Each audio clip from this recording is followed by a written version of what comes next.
For Pope Leo XIV, the bishops and priests, may they be worthy successors of Jesus and the apostles, providing solid foundation to the church.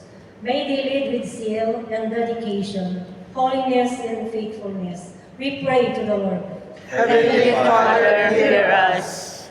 For all of us baptized, especially for all those who are being persecuted for their faith, may we possess with conviction our faith in the risen Jesus, who is with us always until the end of time, until our last breath. We pray to the Lord.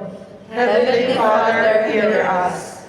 For all media practitioners and bloggers, may they responsibly use their God-given talents in communication to spread truth and not fake news. We pray to the Lord. Heavenly Father, hear us. For all of us gathered here, we may respond faithfully to the call of the risen Jesus to share the good news to others, especially those who need encouragement and life. We pray to the Lord. Heavenly Father, hear us.